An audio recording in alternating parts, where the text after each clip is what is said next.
There is a beautiful incident that occurred around Ashtavakra. When Janaka Maharaj, the emperor, became enlightened.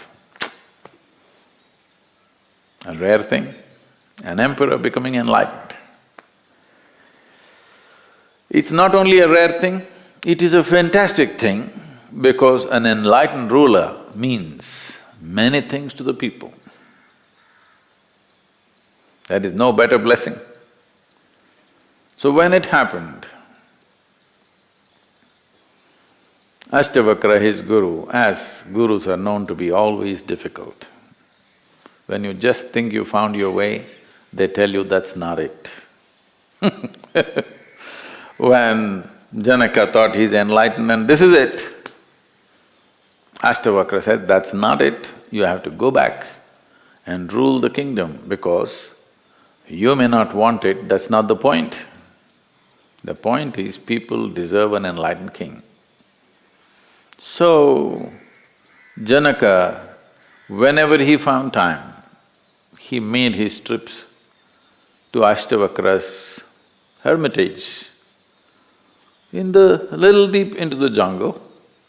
So, Janaka making regular trips to the hermitage. Obviously, because gurus are lonely people, you know.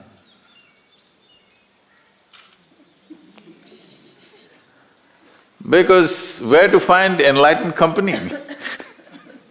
Very difficult. So, obviously, both of them enjoying a certain rapport, both of them enjoying each other's company, all the other disciples saw this, that Ashtavakra, the great being, seems to have a certain weakness for the emperor. Whenever he comes, they're chatting away, laughing together, this. These people who have left everything or they think they have left everything and come and they are here as sannyasis, not paying enough attention to them. But if you leave them 10 minutes with him, they won't know what to do next. So there's a little bit of resentment building up. Ashtavakra is conscious of it, he let it build up, because every build-up is a possibility. Something should build up, then only you can do something. If nothing builds up, that means there are dead people around, not live people. If live people are there, something must build up. Joy must build up, love must build up, ecstasy must build up, or at least resentment or hatred or jealousy, something must build up. Something is building up means we can do something with them. Nothing. What to do with them? So he let it build up and then this incident occurred. Janaka also came and he was sitting in the satsang at the back.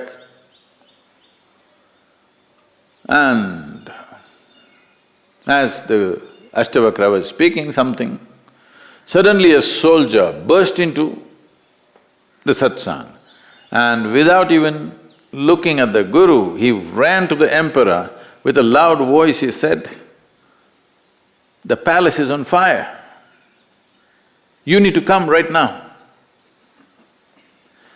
Janaka said, "Get out of here. How dare you run into the satsang, without bowing down to my guru, you run here and shout some nonsense, just get out of here." And Ashtavakra continued with whatever had to happen. So Janaka just sat there, palace burning. Nobody's concerned here. There, of course, they're screaming, but here, nobody's concerned.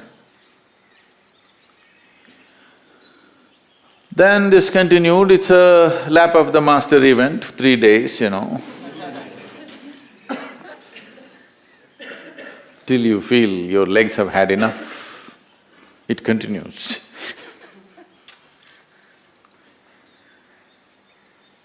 Then it was going on and one of the boys who is helping around in the ashram ran into the satsang and said, "A bunch of monkeys are playing havoc with these brahmachari's clothes." The moment this boy said this, many of them got up and ran to save the clothing. What is their clothing? Not designer stuff, it is designer of course, but just a piece of loincloth, a piece of cloth. They ran to save those cloths and then they chased away the monkeys and recovered whatever they could and they came back. So Ashtavakra continued and then he said, "Here is an emperor, his palace full of wealth and people. Not only physical wealth, there are people, there are lives, people who are dear to him. Palace is burning. But he is concerned about breaking the rhythm of the satsang. You, who claim that you've given up everything in your life, for a piece of cloth, without even thinking you run out, without even looking at me, to save a piece of cloth. No, but we have only two, one we are wearing, one is there. The monkeys take it away, what do we do? So we are in a more needy situation than the emperor. Maybe emperor can build another palace, but we… Well, you could learn something from Adam. There are lots of Adam's underwears in the trees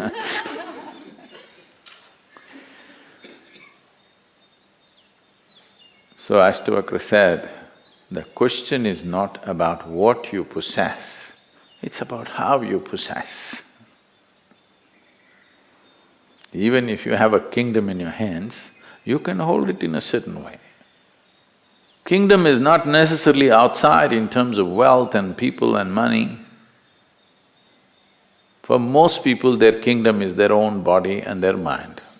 How you hold it? If you hold it one way, it will make you bleed with pain. If you hold it another way, you will be spot on with life because it doesn't take effort to be life. I'm just reminding you, you are life. Hello?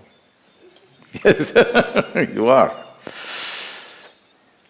Just see the rock which is standing next to you, how simple and easy it is. Yes or no? If you are not life, how simple and easy it is.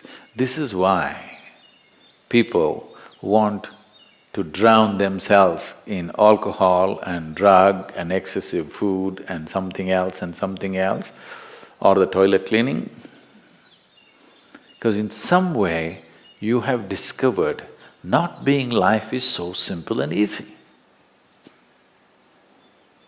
If you're not very alive, it's so simple and easy, just sit somewhere like a rock.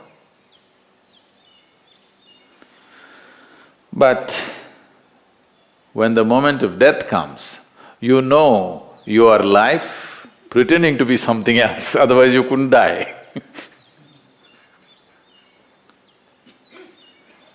That will become a point of inflection. So, we want you to be conscious. This is the reason why I'm constantly reminding you, you will die one day, you will die one day. I'm not wishing death for you. It's just that without my help it'll happen, I'm confident about that. I don't have to wish you death, you anyway will die. So constant reminder of death is just this, to make you know your life. You can't go about like this rock, you can't go about like a mechanical creature who can walk and talk and do everything that you can do, but cannot be alive. That's an important thing.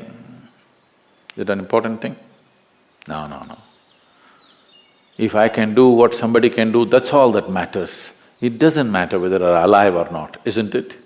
If I can do things as good as somebody else, if I can be as successful as somebody else, if I can possess what somebody else has or nobody else has,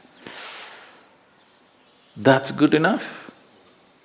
For most human beings, that's good enough. So, in many ways, unconsciously they have understood the solution for life is not to be life. But that's not a solution, that's a deception. Because no matter what you do, even if you die, that proves your life. When you're alive, if you don't prove that you're life, when you die, at least you prove that you were life. Yes or no? So you cannot escape this, neither with tricks of life nor with death. You cannot escape this. So is it a trap? It is not a trap. It is a tremendous possibility. The soil that you walk upon is aspiring to become life. If there was no aspiration, it wouldn't stand up as a tree. There is… that which is not life is aspiring to become life. Otherwise, nothing would happen in the universe. Everything is aspiring to become life and become the peak of life. You can call this evolutionary process, you can call this whatever you want, but essentially everything that is not life is aspiring to become life. Everything that is life is aspiring to become a higher life. This is not a teaching, this is not a scripture, this is not somebody's ideology, this is the way. Life is always… this aspiration is there. The only way you can quieten it is by pretending to be not life or by getting enlightened. Both these things will do the same. Same result, but worlds apart.